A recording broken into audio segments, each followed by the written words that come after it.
Tonton video ini sampai selesai agar Anda tidak gagal paham.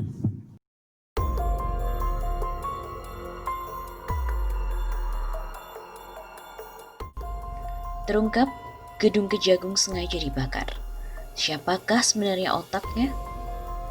Penyebab kebakaran hebat yang beberapa waktu lalu terjadi di gedung Kejaksaan Agung atau Kejagung telah berhasil diungkap oleh pihak kepolisian. Hasilnya sampai sejauh ini diduga kuat adanya unsur pidana atau kesengajaan. Menanggapi hal tersebut, anggota Komisi 3 DPR Supriyansa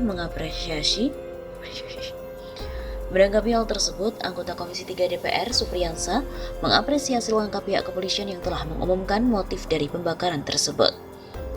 Saya memberikan apresiasi yang setinggi-tingginya kepada kepolisian yang sudah bekerja cepat dalam mengungkap motif pembakaran tersebut, ujar Supriyansa kepada jawapos.com pada hari Kamis 17 September.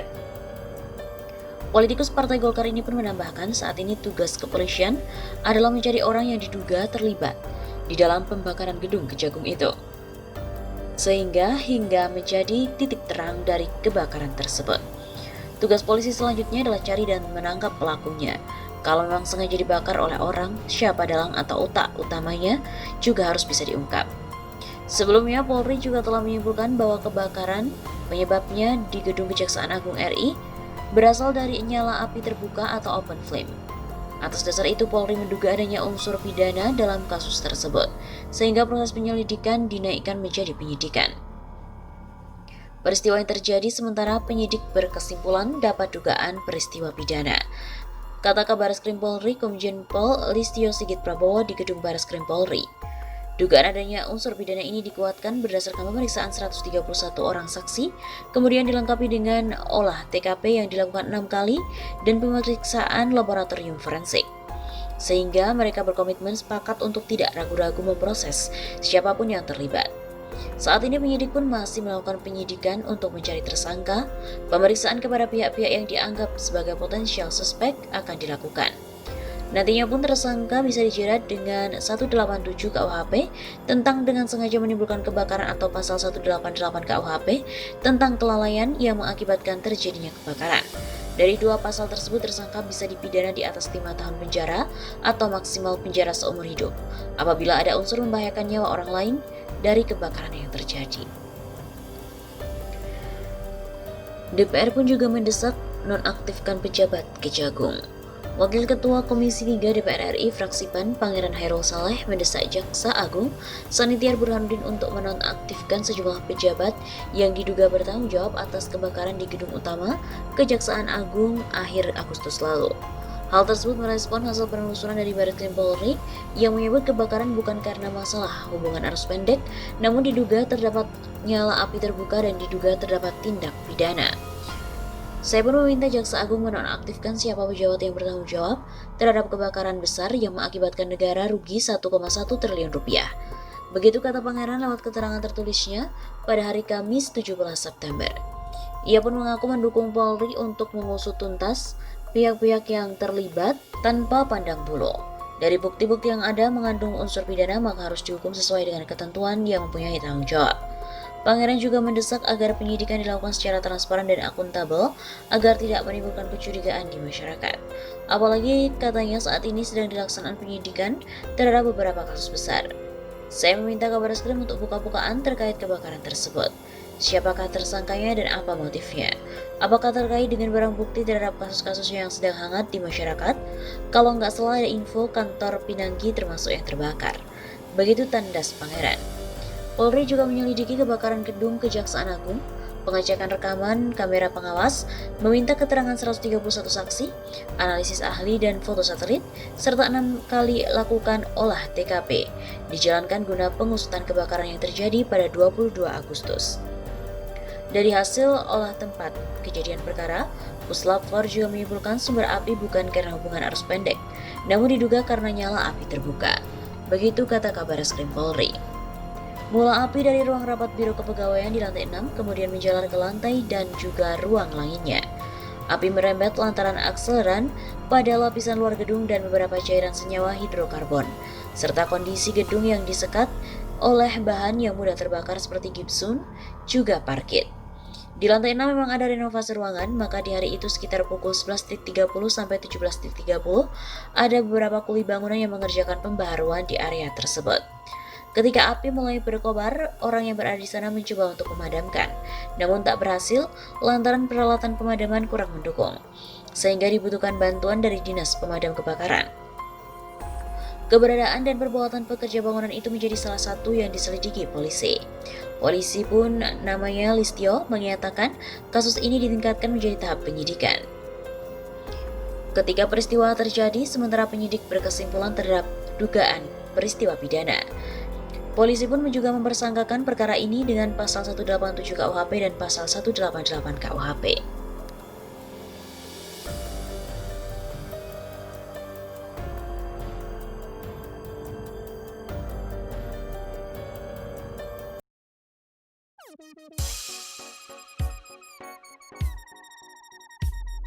Kejagung rugi 1 triliun rupiah lebih akibat dari kebakaran yang tengah melanda.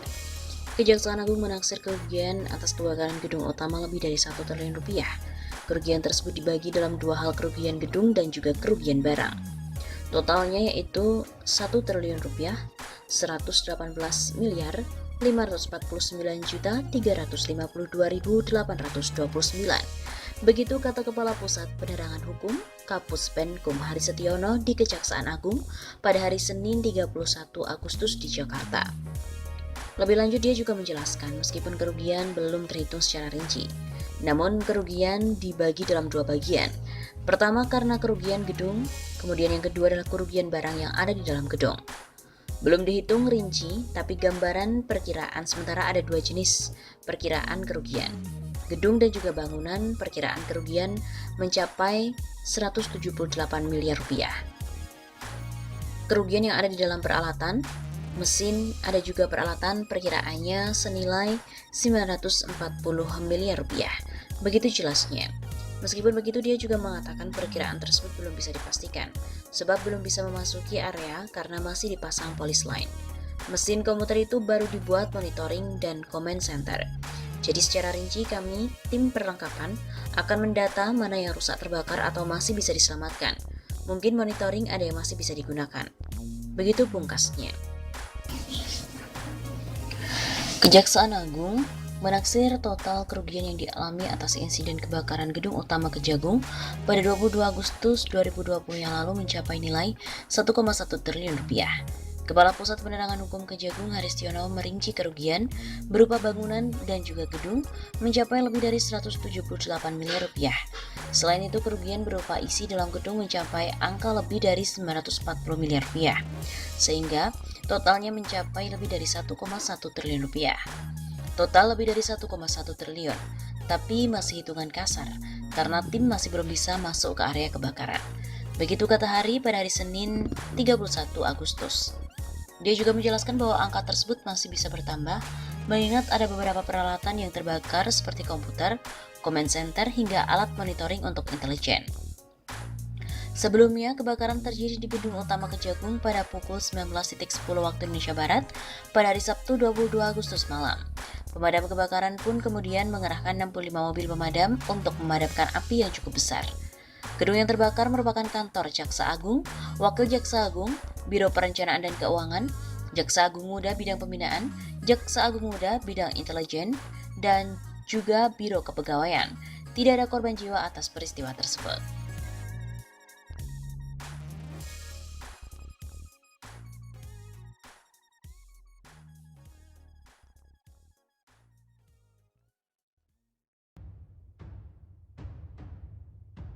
Gedung Kejaksaan Agung terbakar, ada dokumen apa saja di dalamnya? Sabtu sore telah terjadi kebakaran di Gedung Kejaksaan Agung Republik Indonesia di Jalan Sultan Hasanuddin Dalam nomor 1 RT 11 RW 7, Keramat Bala, Kebayoran Baru, Jakarta Selatan.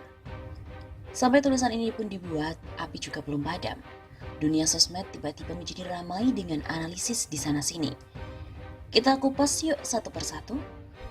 Para netizen pun bertanya-tanya kenapa kebakaran terjadi pada hari Sabtu saat libur. Bukankah kantor-kantor pemerintah masih menerapkan WFH yang menerapkan protokol COVID dan keamanan yang ketat? Bila ada faktor human error, apakah ini tanda protokol tidak dijalankan dengan baik? Apakah ini ada upaya untuk menghilangkan bukti-bukti kasus besar di Indonesia? Kasus besar apa saja yang sedang menjadi obrolan publik?